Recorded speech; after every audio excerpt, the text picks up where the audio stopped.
po. Lahat po na mag-message sa ating birthday boy, tatabi po kayo kay Mr. Aman. By the way po, yung kandila po natin ay sisitihan kapag lahat po ng ating mga 8 candles ay nakapag-message. Everyone, let's all hear this special message from this family of our birthday boy, Mr. Manny, together with Ma'am Rose and Gapus. Okay, thank you very much. Maraming salamat po sa pagdating niyo rito. I want to say first a special thank you to Mami Lisette for planning all of this, every detail, every aspect, all the visits and care that she took.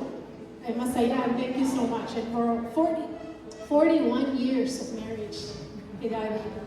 Alam niyo na yun, anong ibig sabihin ng 41 years of marriage. Those of you who are married.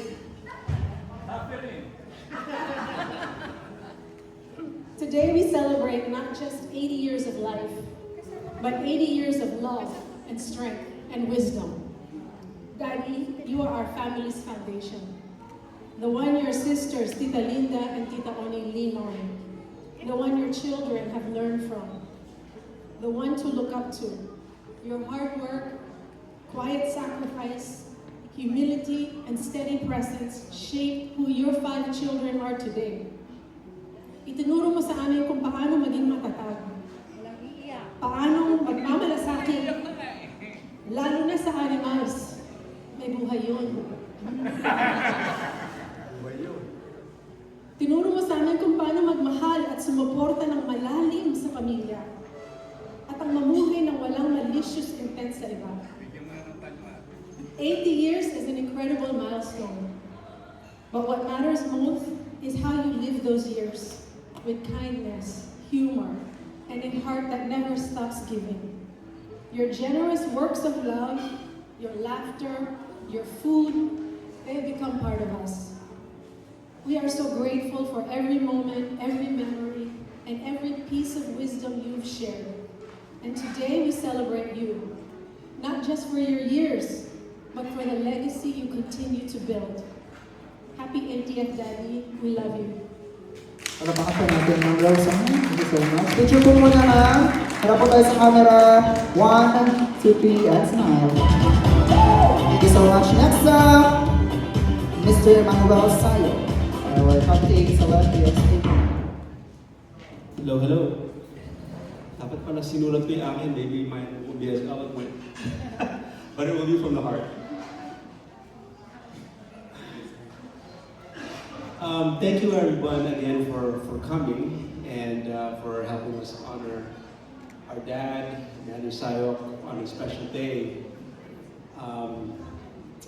So, for those who don't know me, I'm Manny's eldest son. We share one thing, or many things in common, but one thing we share is that we're shipmates. I'm also in the Navy. And before I get into that, Dad, look around, this is your legacy. You know, all your kids, you mentioned the siblings, all your family and friends. We couldn't invite everybody here because everybody wanted to honor you and be with you on their loved friend and their beloved relative. But Dad, when I think about what you mean to us, for me, I guess it is legacy.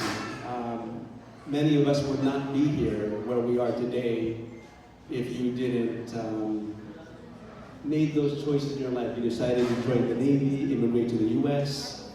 Of course, and then eventually had your family. I wouldn't be where I am.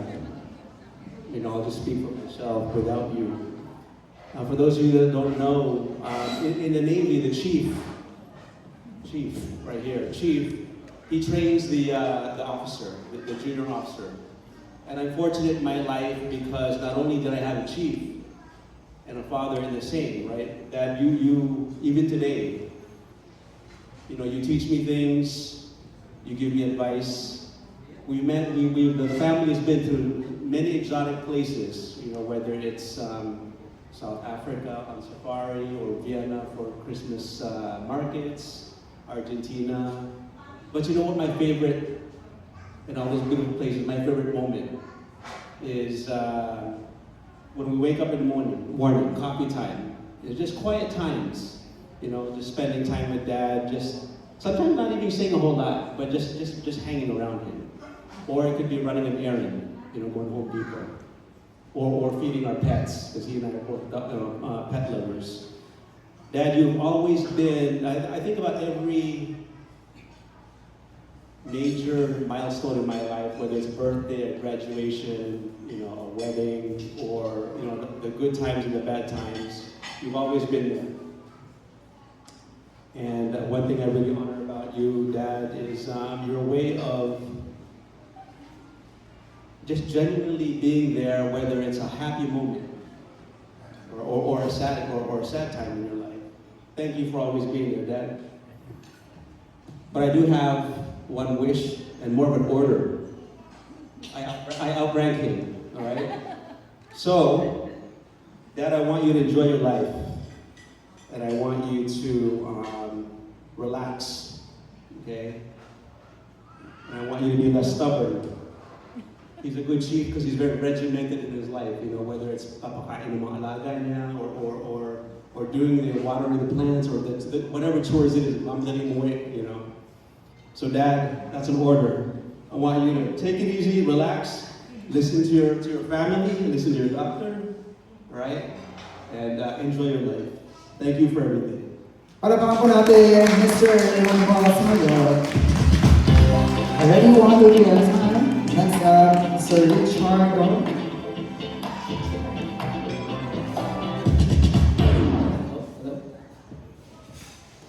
I didn't have anything to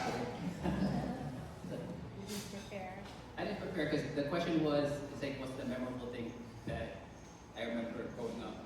So I'll start with that one. I remember throughout my grade school, high school, my dad was the one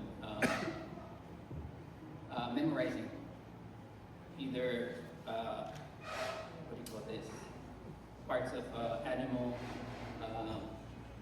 capitals of countries. We would start from A to Z, and then if I make a mistake, I go back to A, and then continue to Z.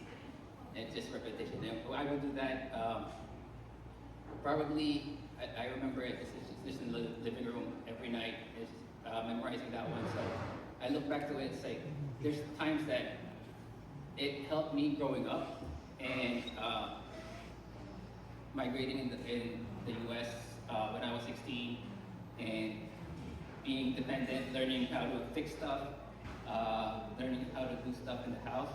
I learned that from my dad, and I'm just grateful that he's always there. So I just picked it up throughout the years. I watched do yard work, fix stuff, learn how to basically replace a bulb underneath the faucet. The YouTube is there here now, but back then it was my dad. So I'm looking forward to many more years of learning and spending more time with you, Dad. So happy birthday. Palapakan po natin, Mr. Richard. Next up, Miss Ann San.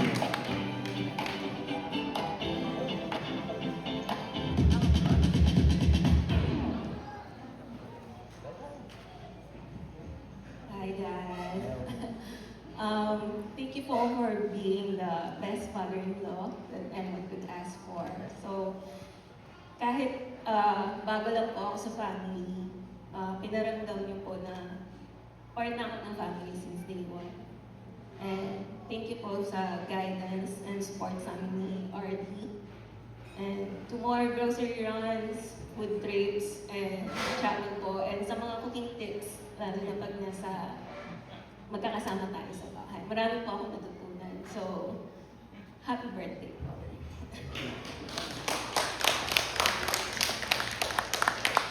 Next up, I call on Mr. Christopher Luis.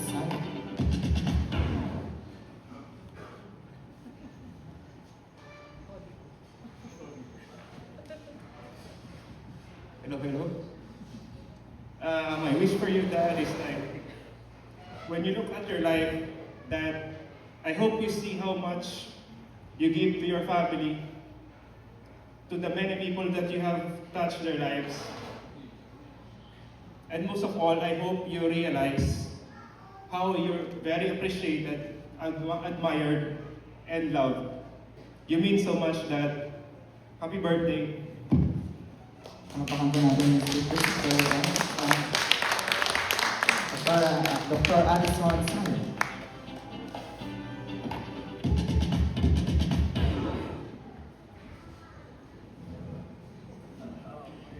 So, good afternoon, everyone. First of all, I'd like to thank everyone for for joining us here, especially the Sayop and Sioson Sai, as well as like the close relatives, as well as my fellow runners over there, and your close friends and family. Thank you for joining us today.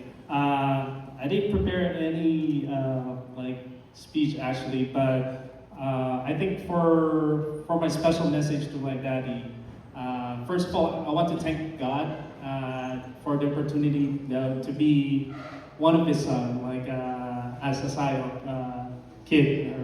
So I'm very thankful for that. And for him, I want to thank you for all the opportunities na binigay niyo sa amin, not only for me, but for my siblings and for our family. I'm proud to say that we're not a perfect family, but we always strive to live to the fullest. Like even though we have problems, but we're able to carry and overcome them with the help of each other. So, and I'm proud of that, because our dad and our mom really shaped us to see life in a different way whenever we have problems. And lastly, I want to wish you good health. And my dad is my travel buddy, so I love traveling, but also I realize that they only live once. So I want to share the opportunity to see the world with him. So whenever I have the chance, I travel with him wherever or whenever. So to more travels and to many more years. Happy birthday. Ano pa kanta natin yung Dr. Alison Sayop? Next up, Dr. Hilbert Shelson.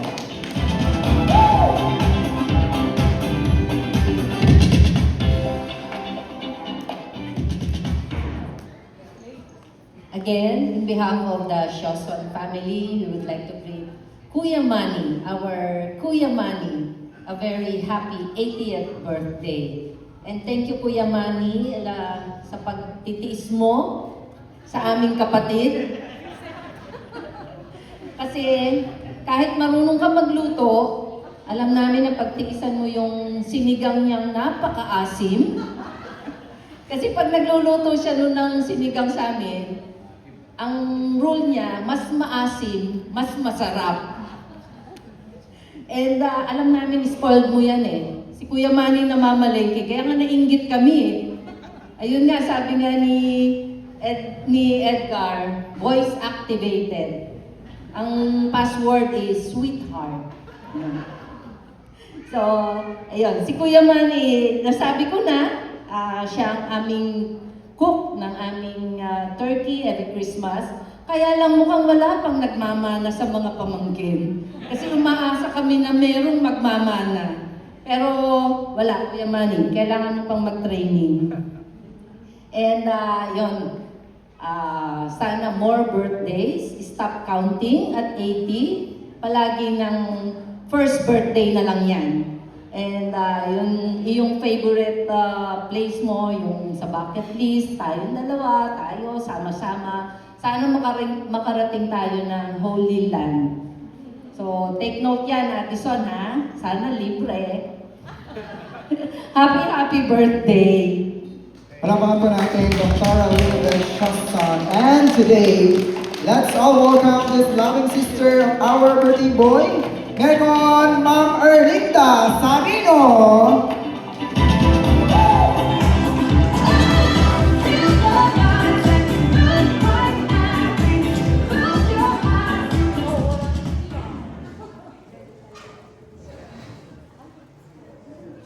Maraming salamat po sa inyong lahat sa pagdalo sa kaarawan ng aking kapatid. Nagpapasalamat din po ako sa Panginoon sa bibigay sa kanya bilang isang mabuting ama at mabuting kapatid. Salamat po sa Diyos at thanks be to God and to God be the glory. Birthday drive. Palapakan po natin once again, the flying sister ng Arlinda Sarina. Thank you so much. And once again, take on those 8 candles. Our birthday boy, Mr. Manny. Punta po tayo sa kanahan.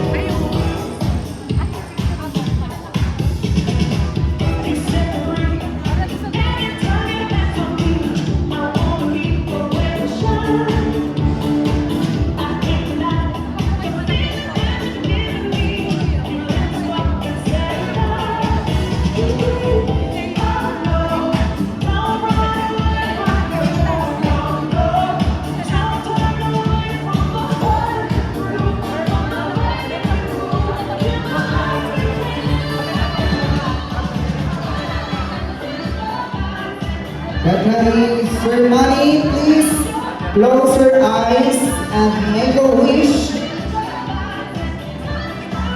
And you can all blow your 8 candles. Ready? 1, 2, and go.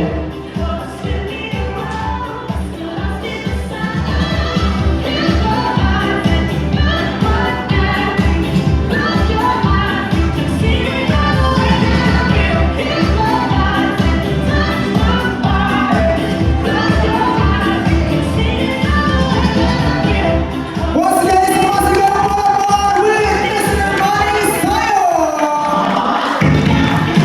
Okay, go backward, 52, ready? 1, 2, 3, and smile. Thank you so much. You just receive your seats. And take on